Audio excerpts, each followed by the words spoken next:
दोस्तों, यज्ञ investment academy में आपका स्वागत है। मार्केट में इतने सारे म्यूचुअल फंड्स अवेलेबल हैं कि इनमें से कुछ को सिलेक्ट कर पाना तभी आसान होगा जब हम इनके बीच का अंतर पहचानें। ऐसा ही एक अंतर है ग्रोथ और डिविडेंड ऑप्शन का।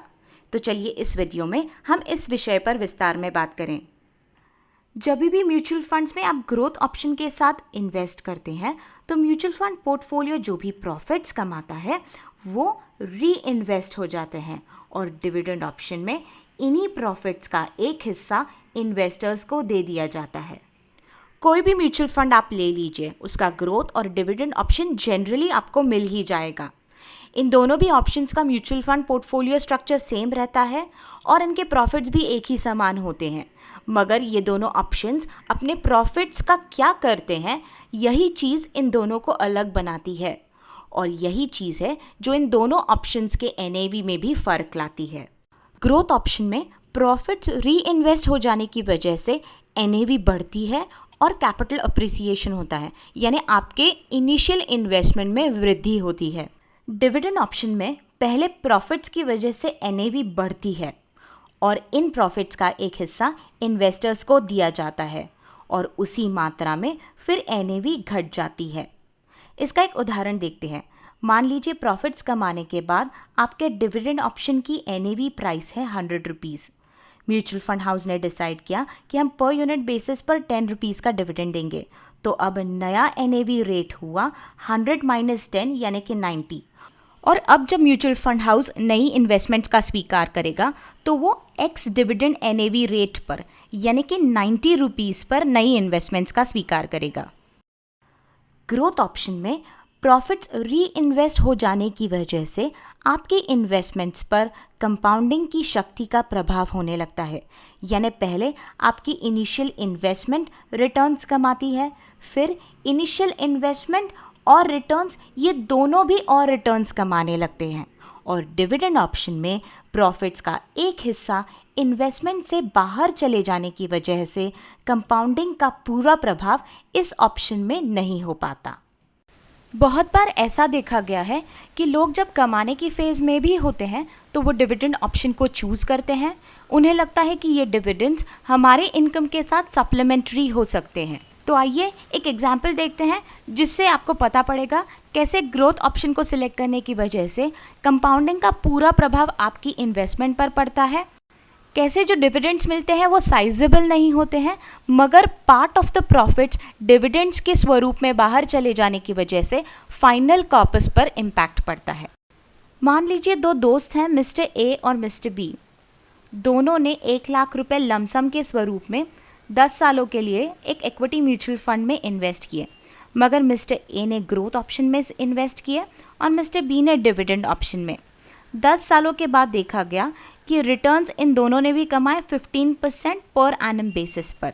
तो 10 सालों के बाद मिस्टर ए को लमसम स्वरूप में 4.04 लाख रुपीज़ मिले और मिस्टर बी को 3.10 लाख रुपीज़, मगर over the period of 10 years mister B को अराउंड 52,000 रुपीज़ मिले डिविडेंड्स के स्वरूप में।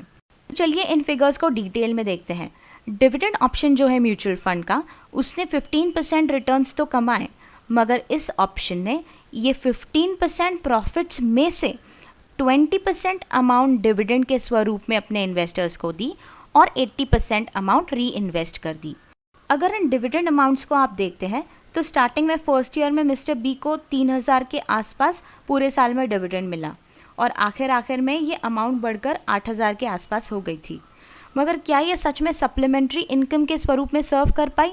नहीं, पूरे साल में 3,000 या 8,000 रुपये इतना साइजेबल अमाउंट नहीं है। अगर हम नंबर्स पे देखते हैं डिविडेंड्स प्लस फाइनल कॉर्पस, तो मिस्टर बी को 3.63 लाख रुपीज़ मिले अपने इन्वेस्टमेंट पर, मगर ये जो डिविडेंड्स है ये ज़्यादा कुछ काम नहीं आए होंगे।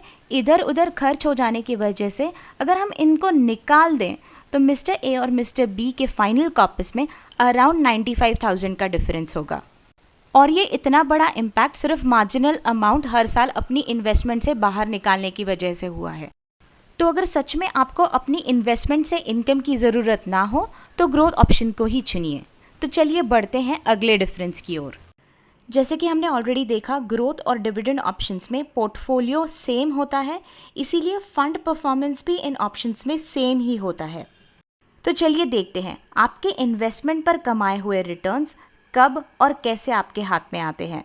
ग्रोथ ऑप्शन में जब आप अपने म्यूचुअल फंड यूनिट्स को बेच देते हैं तब आपके रिटर्न्स आपके हाथ में आएंगे, और डिविडेंड ऑप्शन में पहले तो डिविडेंड द्वारा रिटर्न्स आपके हाथ में आते हैं और दूसरे म्यूचुअल फंड यूनिट्स को बेचने के बाद। दोस्तों, ग्रोथ ऑप्शन उन लोगों को सूट करता है जो अपनी इन्वेस्टमेंट से कैपिटल अप्रिसिएशन चाहते हों, यानी कि अपने इनिशियल इन्वेस्टमेंट में वृद्धि चाहते हों और इस इन्वेस्टमेंट से उन्हें रेगुलर इनकम की कोई ज़रूरत नहीं होती। और डिविडेंड ऑप्शन उन लोगों को सूट करता है जो अपनी इन्वेस्टमेंट से रेगुलर इनकम भी चाहते हों और मॉडरेट कैपिटल अप्रिसिएशन भी चाहते हों। जैसा कि हमने देखा, प्रॉफिट्स का कुछ हिस्सा इन्वेस्टर्स को पे किया जाता है जो कि इनकम के स्वरूप में काम में आएगा, और पार्ट ऑफ द प्रॉफिट री इन्वेस्ट हो जाता है जो मॉडरेट कैपिटल अप्रिसिएशन भी करेगा। दोस्तों, इक्विटी म्यूचुअल फंड्स में डिविडेंड्स इतने रेगुलर नहीं होते, इसलिए वो रेगुलर इनकम के काम में नहीं आ सकते। और डेट म्यूचुअल फंड में कुछ म्यूचुअल फंड्स ऐसे हैं जैसे मंथली इनकम प्लान्स जो कि रेगुलर डिविडेंड्स देते हैं, मगर डिविडेंड्स की साइज़ इतनी छोटी होती है कि वो रेगुलर इनकम के काम नहीं आ सकती। तो डिविडेंड ऑप्शन से बेटर ये होगा कि आप सिस्टमैटिक विड्रॉल प्लान का उपयोग करें। सिस्टमैटिक विड्रॉल प्लान क्या है, इस पर हमारा एक इंग्लिश वीडियो ऑलरेडी हमारे चैनल पर है।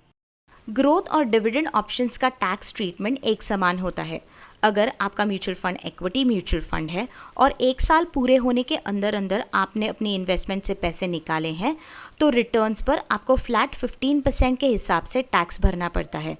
अगर आपने अपनी इन्वेस्टमेंट से 1 साल पूरे होने के बाद पैसे निकाले हैं तो अपने रिटर्न्स पर आपको कोई टैक्स भरना नहीं पड़ेगा। अगर आपका mutual fund debt mutual fund है और आपने अपनी इन्वेस्टमेंट से 3 साल पूरे होने के अंदर अंदर पैसे निकाल लिए हैं तो रिटर्न्स पर आपको अपने टैक्स स्लैब के हिसाब से टैक्स भरना पड़ेगा। अगर आपने पैसे 3 साल पूरे होने के बाद निकाले हैं तो रिटर्न्स पर फ्लैट 20% के हिसाब से, मगर इंडेक्सेशन के बाद आपको टैक्स भरना पड़ेगा। अगर आप इंडेक्सेशन को समझना चाहते हैं तो हमारा English video taxation of date funds इसके बारे में डिटेल में बात करता है। डिविडेंड ऑप्शन में एक एडिशनल बात होती है जो कि है डिविडेंड्स। ये डिविडेंड्स अगर इक्विटी म्यूचुअल फंड है तो इन्वेस्टर्स और म्यूचुअल फंड दोनों के लिए टैक्स फ्री होते हैं, मगर आपका म्यूचुअल फंड यदि डेट म्यूचुअल फंड है तो ये डिविडेंड्स इन्वेस्टर्स के हाथ में तो फ्री होते हैं, मगर म्यूचुअल फंड को 28.84% डिविडेंड अमाउंट पर डिविडेंड डिस्ट्रीब्यूशन टैक्स भरना पड़ता है। और डिविडेंड्स तभी दिए जाते हैं जब म्यूचुअल फंड को प्रॉफिट हो। तो दोस्तों, हमने देखा कैसे ग्रोथ और डिविडेंड ऑप्शन का चुनाव आपकी ज़रूरत पर निर्भर करता है। अगर सिर्फ कैपिटल अप्रिसिएशन आपको चाहिए तो ग्रोथ ऑप्शन आप चूज़ कर सकते हैं, और अगर रेगुलर इनकम और मॉडरेट कैपिटल अप्रिसिएशन चाहिए तो डिविडेंड ऑप्शन यूज़फुल हो सकता है। तो दोस्तों, इस वीडियो को देखने का शुक्रिया। ऐसे ही कुछ और टॉपिक्स के बारे में जानने के लिए हमारा चैनल देखते रहें। अगर आपके कोई सवाल हो तो कमेंट सेक्शन में नीचे हमें पूछ सकते हैं। अगर आपको हमारा चैनल अच्छा लगता हो तो सब्सक्राइब करना ना भूलें। सब्सक्रिप्शन बिल्कुल फ्री है। मिलते हैं अगले वीडियो में, तब तक के लिए हैप्पी इन्वेस्टिंग।